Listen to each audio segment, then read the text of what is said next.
Welcome to the nail boat that James built. Hope you're well, thanks for joining me. Whilst I was making this piece here, I was thinking to myself that this could be the best piece I've ever made. I was well chuffed with it. And there's no James size mistakes in it. It was all going really well right until the end when I discovered a massive James size mistake. So, but yeah, regardless, I am pretty happy with how it's turned out. I'm pretty sure I can make my peace with the mistake. Thank you to everybody who has so far bought a raffle ticket. It really does mean a lot. It's going pretty well. There's 6 weeks left. I've forgotten how many people have entered, but there isn't a busting amount, so the odds are pretty good. So if you still haven't entered, then please do. And if you've only bought one ticket, then buy yourself a few more. And thank you to everyone who has become an affiliate. There's only been a handful of them, but basically they've clicked that share and earn button on the raffle site, and one person's already made 250 quid in commission. So I think they were part of a PTA, so they're raising money for their primary school or whatever. So that's a really good idea. I wish you luck. In the meantime, this video is how I put this together. I now need to make some shelves out of this, which is 18mm ply, to go in there. So I'm gonna have 2 shelves which I'll light from underneath there, and then I'll clad the side of this to match up with this one here, and then I'm going to just get some trim to go across there down to the bottom, and then I've got to try to find some bits of timber to start bending around here down to there, straight one across there, and another one to bend across there to there. It's pretty much the last week of the school holidays. There might be one more week actually after this, but I'm looking after the girls and they've got them well positioned in slow patrol. They're watching TV. So yeah, I can crack on in here, quite close to them, it's nice. Right, I've got a couple of shelves in there now. I need to put around the trim, kind of going all the way around. The bits of shelves exposed is going to have some sapele trim put on it, and the insides are all going to be covered in this 5.5mm stuff here, which I think I'm going to use that side to make... Whoa. To make the fascia. And now I've taken off the back now, I can trace the shape on the inside, and then I can rough cut it with a jigsaw. Actually, I can't do this yet. I need to put in the 5mm bits to go around those sides and kind of conceal all that. So I better put the shelves back in, take that off, put the back on, and reverse what I've just done. Right, yeah, put the back on now. I can put in these inlays here on both sides and down there. So when I put the fascia on, it will disguise that leading edge of the inlay and it will hopefully look a bit better. Okay, now all those inlay bits are done. So all the kind of the shelves look a bit more complete. I can take the back off and then I can draw out that kind of outline shape.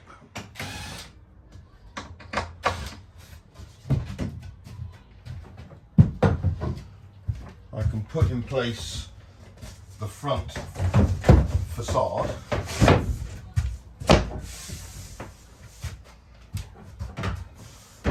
Chuck a couple of clamps on it.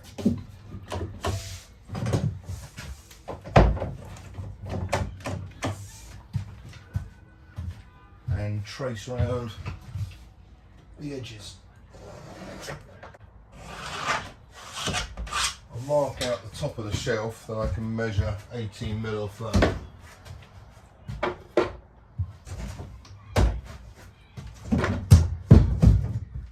Right, the kids are in bed and I have been visualising what life is like using this as an actual dinette. So I got the dinette cushions in from Slow Patrol, and that kind of takes up that space. So obviously that's the 2 foot extra I've got on this dinette. But what I want to do now, I've got this side here kind of pretty much in shape. I've sanded back all that now, so that's pretty smooth all the way. What I want to do is get some trim. I was going to trim the front of that anyway, but what I was thinking now, instead of just squaring it off there, is actually bring it in a little bit. The reason for it is I've already made a cut, I think, there. So I'm going to kind of conceal it by putting something a bit thicker on that sapele wood, and maybe kind of have it coming in a bit there and have it flush with that, which would be nice. which is not easy because it means I've got to trim down the, I mean, I guess I could sand it, put it on there, maybe put some curve in it. I think that would be quite nice. And then have it obviously above that shelf to stop anything kind of rolling off, something like that. So if I can get all this done, then I can get it all glued in and glued up so I can crack on with other stuff tomorrow.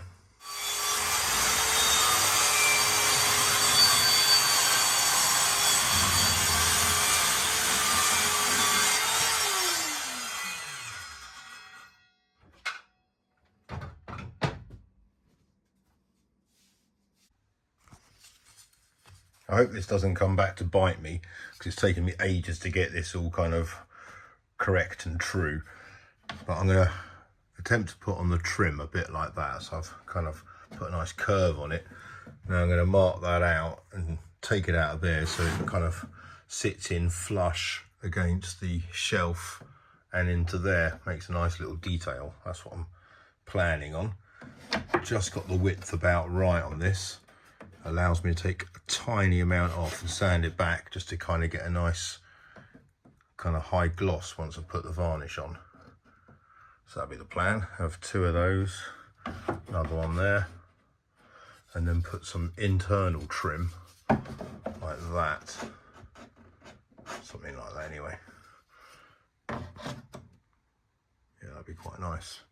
Right, let's mark that out and cut it out. Oh dear. Right, I've now got to cut that shape out of here so the trim goes in a little bit like that one. And then I can trim the trim down. Right, it's time for the glue up now. So my plan is going to be to take the back bit off so I can get some clamps through it. I've put in some screw holes down the bottom and up there because that's all going to be hidden by trim, and I can now got all my clamps together. I can now glue this up and then see if I've got enough clamps to put them 2 bits of sapele in.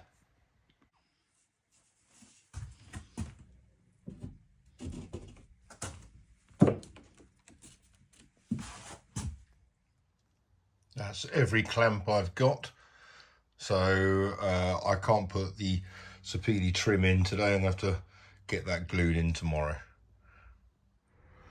Right, the clamps are off and I can now put these bits of sapele in.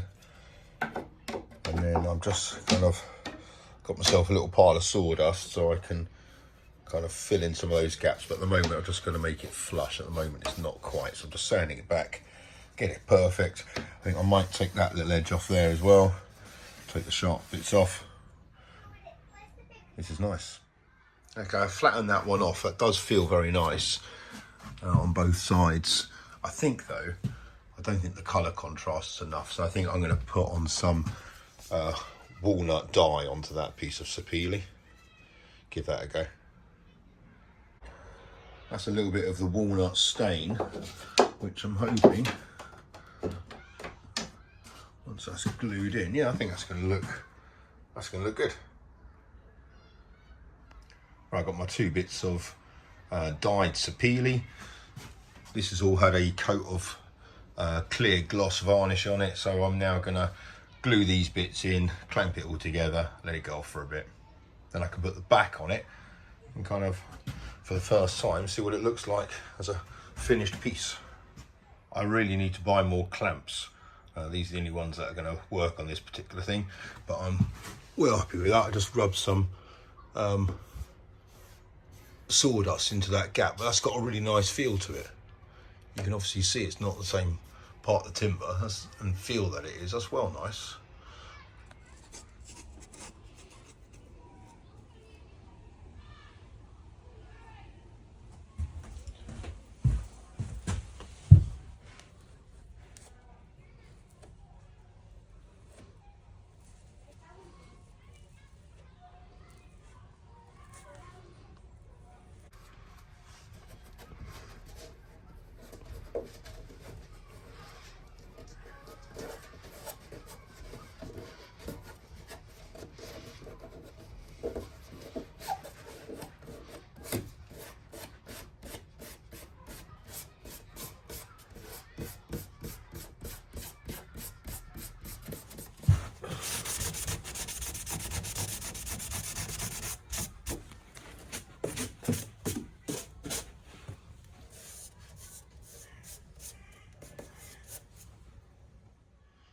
Right, there we go. I'm afraid the lighting here is not very good at the moment, but I'm well happy with that. I've put a couple of coats of clear varnish on it. It's really smooth now.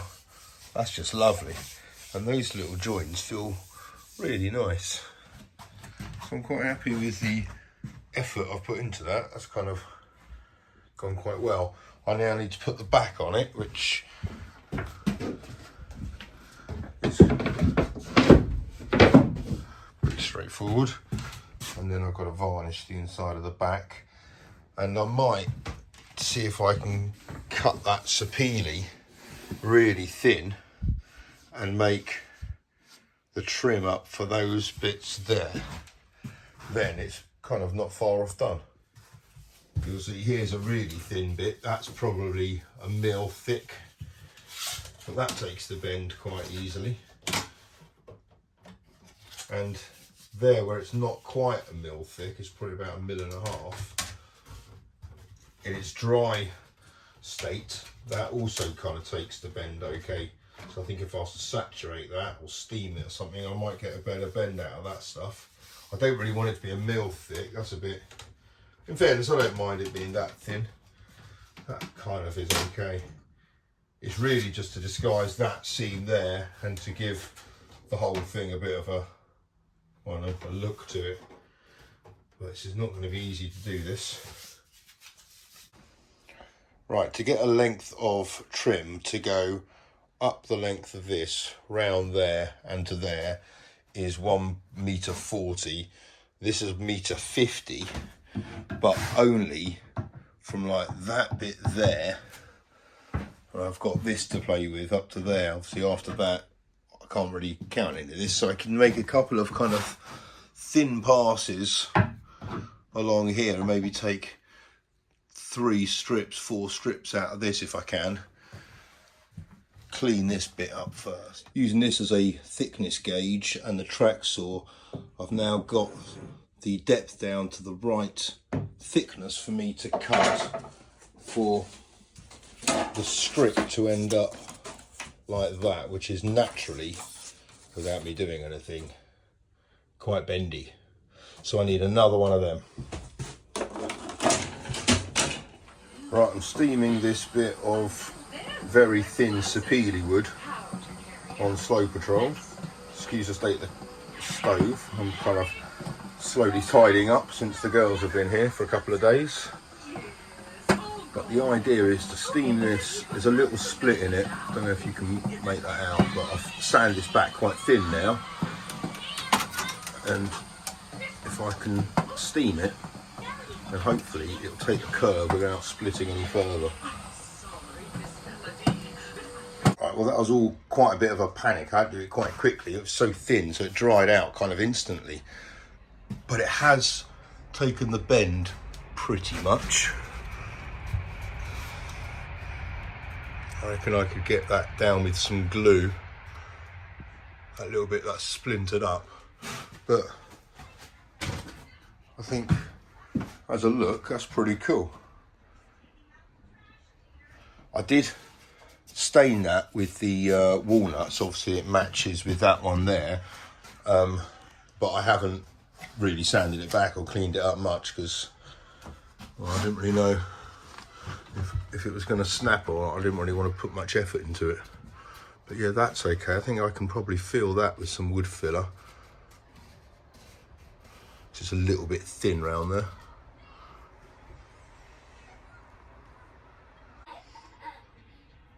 It's so nice hearing the kids laughing next door. Right, now I've got to try to make this a uniform width all the way around. So this is the thinnest part here in terms of it's the thinnest in terms of its thickness and depth. But you'll see there, like, I need to take a bit off these. Maybe 1 mil or 2. Right, I've sanded this back now, so the edge on that side is kind of quite nice to touch when it's going to be against there. The edge on this side I'm going to take back once it's all in place. Right, now I need to dye the sawdust, the sapele sawdust, with some of that walnut so it matches with the colour of this bit here. And then when I glue it in, I can pack all that bit there full of it. Okay, after what felt a little bit like baking, I've now made this sapele dyed sawdust, and that feels quite sawdusty. Now I can add some glue to that and turn it into a paste, and then I can pack it all full of that. And because I've put a couple of coats of gloss and all of this, it's going to be quite easy for the gluey mixture to kind of wipe off that without leaving a stain. Okay, I'm halfway. I've kind of got to the curve now. I don't really know how it's going. It's quite a bit of glue on there, but not too much. I've got a bit of packing to do down there, but I'm going to glue that up now. Right, that's it. I've got quite a lot of cleaning up to do.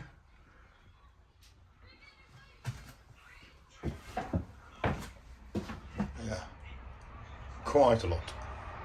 This has had a day to go off now, so I'm going to take off the clamps and give it sand back and see what I'm left with. Okay, this came out okay.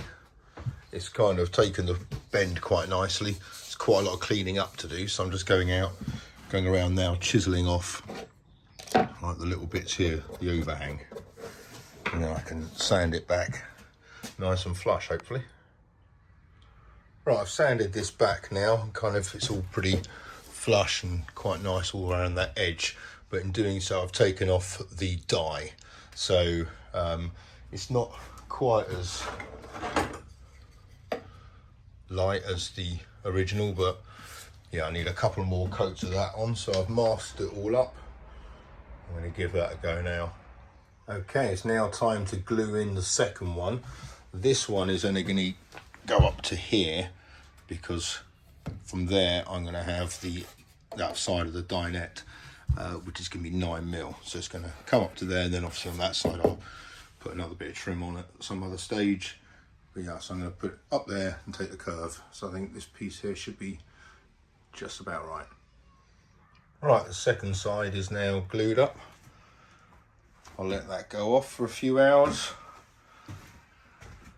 That one went on a lot better, but obviously I haven't put the door in, or the back, so I've had to use a little kind of bit of 9mm offcut to make sure I've got enough overhang there. But it obviously means on that side it's not going to be glued to the door or to the back of that, so I'm probably going to have to fill that in, because I'm not really going to be needing to take the back of that thing off at all. So yeah, I'll do that in 2 parts. Yeah, that side went on much better. Just going to clean this up a little bit now and then start applying the walnut stain, and then kind of get it to similar finish as that. Compared to the front, this back bit's a bit tricky because I can't get the clamps round if I've got the backing on, so I've had to take the backing off, clean this up now with a chisel, which is a little bit sketchy against plywood, and then I can put the back on and then sand it all back to make it a really nice smooth flush finish. Then I can do the glue up. I need to take a bit of wood off here, but kind of nick that bit off, and then try to get all this kind of packed in so that the gap between the trim and the top of the board or the backing isn't visible. So I've again made some walnut dyed sapele sawdust, pack it in there as much as I can. Seems to be working quite well, and then once this is all dried I can clean it off with the sanding disc. This sapele is lovely to work with, but very, very hard to sand. So it does take quite a lot of work. I'm going through all the grits to 800 grit, I think I went to make it nice and smooth before I can mask up, before I put on the walnut dye. And I don't want, obviously, the walnut dye to go on any of the plywood. So doing a good job of masking up, and then go on with the walnut dye and let that go off. And I'm going to turn my attention to the lights. Whilst this walnut stain is drying, I can turn my attention to illuminating these top 2 shelves. This is the offcut of one of those ones from underneath that, and because I've got 2, I need another one. And because I can buy this stuff, I bought this on AliExpress, so it might just be a waste just to use all of this. Well, I'm only using one of the ends, just for a little strip here. It's no matter, because this thing I think was £1.06. So quite frankly, if I just use that and chuck the rest away, then it's still pretty good value for money, but I'm not going to. I shall be using the rest of that. These are slightly different, but I'm pretty sure it's the same colour. It's just soft white.